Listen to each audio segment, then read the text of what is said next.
Iraani rahvas kardab Trumpi jõhkra blokaadi tõttu nälga jääda. Viimased raportid näitavad, et Iraan läheneb niinimetatud nullpäevale, mil varustussüsteem ei suuda enam nõudlust rahuldada. Teheran on sattunud häireseisundisse elektripuuduse, varustuse nappuse hirmu ja surve tõttu Hormuzi väinas. Sel neljapäeval 2026. aasta 30. aprillil püüab Iraani režiim näidata jõudu, kuid paistab olevat omaenda kriisi lõksus. President Masoud Pezeshkian palus iraanlastel vähendada elektritarbimist. Samas kui islami revolutsiooniline kaardivägi räägib vastupanust ja üritab peale suruda ideed, et Washington peaks taanduma, on tegelikkus Iraanis palju karmim. Valitsus palub elektrit säästa, kaubandus tunneb kitsikust, vesi on muutunud riiklikuks ohuks ja Pärsia lahe sadamad on jätkuvalt Ameerika surve all. Ma räägin sulle sellest kõigest kohe. Aga nüüd sa kindlasti tahad olla kursis. Sa oled juba kanali tellinud, et olla hästi informeeritud. Reaalajas teave parima ajakirjandusliku kvaliteediga, mida kunagi nähtud. Usaldusväärsuse standardiga Milson Alves. Washingtoni loogika on sundida režiimi aktsepteerima rangeid piiranguid tuumaprogrammile ja sõjalisele jõule, mis toetab nende piirkondlikku mõju. Ameerika valitsus tahab, et Teheran mõistaks, et nad ei saa sulgeda Hormuzi väina, avaldada survet ülemaailmsele naftaturule, toetada relvarühmitusi ja samal ajal nõuda sanktsioonide leevendamist, just kui poleks midagi juhtunud. Selle asemel, et tunnistada probleemi tõsidust, püüab islami revolutsiooniline kaardivägi muuta kriisi võidukõneks. Aga kõned ei pane lampi põlema, ei täida veepaaki ega too kallist toitu lauale tagasi. President Masoud Pezeshkian palus iraanlastel vähendada elektritarbimist, öeldes seda 25. aprillil avaldatud pöördumises. Ametlik sõnum püüdis eitada kohest puudust, kuid palve näitas olukorra tõsidust. Kui valitsus peab paluma rahval sõja, sanktsioonide ja blokaadi ajal leppida vähesema elektrivalgusega, siis pole probleem enam ainult sõjaline, vaid muutub koduseks, igapäevaseks, tuntavaks oma kodus. Kriis ei alanud täna. See on kujunenud aastate pikkuse halva juhtimise, põua ja vanadele struktuuridele sõltuvuse tõttu. Vesi on muutunud üheks kõige ohtlikumaks probleemiks. Hiljutised aruanded näitavad, et Iraan läheneb niinimetatud nullpäevale, mil veevarustussüsteem ei suuda enam nõudlust rahuldada. Pezeshkian on juba hoiatanud, et Teherani elanikud võivad isegi olla sunnitud lahkuma, kui veekriis süveneb. Ilma veeta katkeb ka elekter. Ilma elektrita jäävad pumbad seisma. Ilma pumpadeta satuvad kodud, tehased ja haiglad pingelisse olukorda. Just siis muutub kriis ahelreaktsiooniks. Põud vähendab hüdroelektrijaamade võimsust. Sõda kahjustab taristut. Varuosade puudus muudab remondid kallimaks. Surve sadamatele raskendab importi. Elekter muutub ebastabiilseks. Transport aeglustub. Toit jõuab kohale kallimalt. Tööline kaotab sissetuleku ja režiim selle asemel, et selgitada vea ulatust, nõuab ohvreid ning nimetab seda vastupanuks. Reuters näitas samuti, et Iraani majandus kannatab rängalt, kuigi pole veel täielikult kokku varisenud. Režiim püüab ellu jääda varude abil. Kaubandus maismaapiiride kaudu, reservid ja alternatiivsed marsruudid. Kuid ellujäämine ei tähenda võitu. Reportaažis tsiteeriti Teherani ettevõtjaid, kes ütlesid, et kõrged hinnad, tarneahela katkestused ja interneti blokeerimine on äritegevuse kokku surunud. Üks riisi- ja teraviljamüüja hindas, et müük on sõja alguses saadik langenud umbes 40%. Kui toit ei kao küll täielikult riiulitelt, kuid muutub rahakotile kättesaamatuks, siis jõuab kriis rahva ukse taha.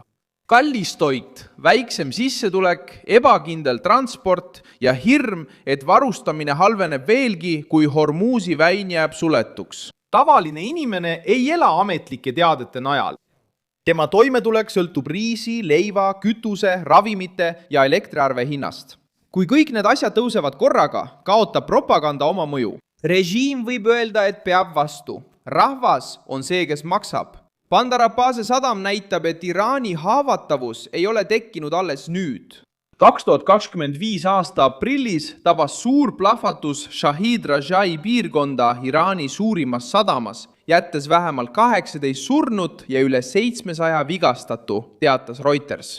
Tol ajal viitasid võimud võimalusele, et keemiatoodete halb ladustamine oli põhjuseks. See juhtum näitas juba hooletust ja haavatavust. elutähtsa rajatise puhul kaalub iga varasem viga sõja, blokaadi ja merelise ebakindluse tingimustes veelgi rohkem. Teherani strateegiline viga oli uskuda, et maailma hirm Hormusi pärast kaitseb alati režiimi.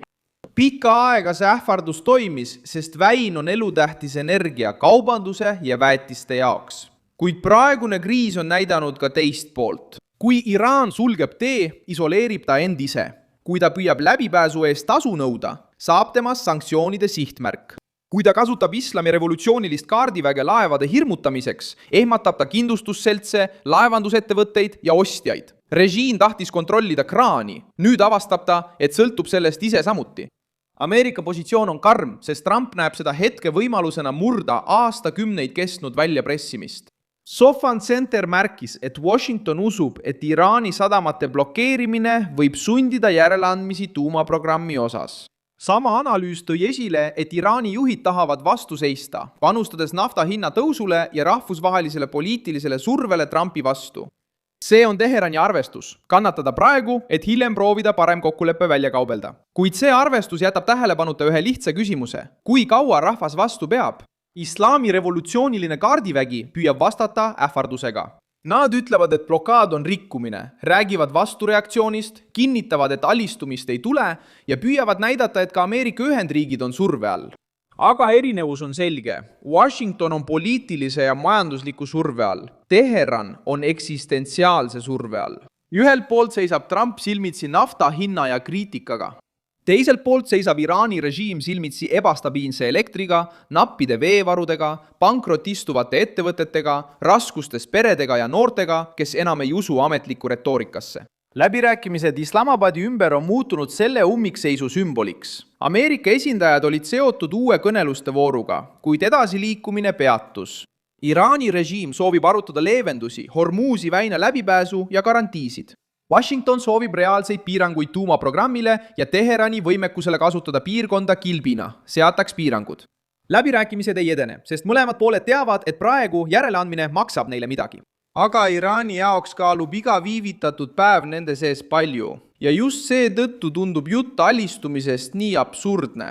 Kui Iraani islami revolutsiooni kaardivägi või Iraani kõvaliiniline leer üritab müüa ideed, et hoopis Ameerika Ühendriigid peaksid põlvitama, muutub kontrast eriti silmatorkavaks.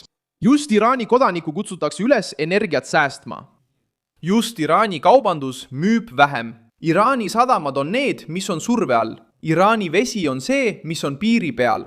Just Iraani tööstus sõltub varuosadest, energiast ja transpordist, mis on kriisis. See ei tähenda, et režiim homme kukub. Reuters ise tõi esile, et Iraanil on endised ellujäämismehhanismid ja kohene kokkuvarisemine pole garanteeritud. Küsimus on muus. Ellujäämine on muutunud kallimaks, valusamaks ja ebastabiilsemaks. Režiim võib vastu pidada sunnimeetmete, varude ja alternatiivse kaubanduse abil, kuid iga nädal selles tempos suurendab kulumist. Represseerimine võib tänava mõneks ajaks vaikima sundida. See ei suuda jõuga toidu hinda langetada. See ei suuda vihma sadama panna. Lõpuks on selle neljapäeva pilt võimas. Teheran palub kodudes kokku hoida. Samal ajal, kui tema karmid ringkonnad räägivad, justkui suudaksid nad Washingtonile alistumist peale suruda. Islami revolutsiooniline kaardivägi tahab näida halastamatu, kuid tegelik Iraan on väsinud. Trump võib isegi üllatuda režiimi jonnakuse üle, kuid surve on juba tulemusi andnud. Ja kui režiim peab rahvat ohvreid paluma, samal ajal lubades Ameerika Ühendriike alandada, pole probleem enam jõu küsimus. See muutub meeleheiteks. Pane sellele videole like, telli kanal ja vaata lõpus kommentaare, et olla veelgi paremini seotud Milson Alvese kogukonnaga.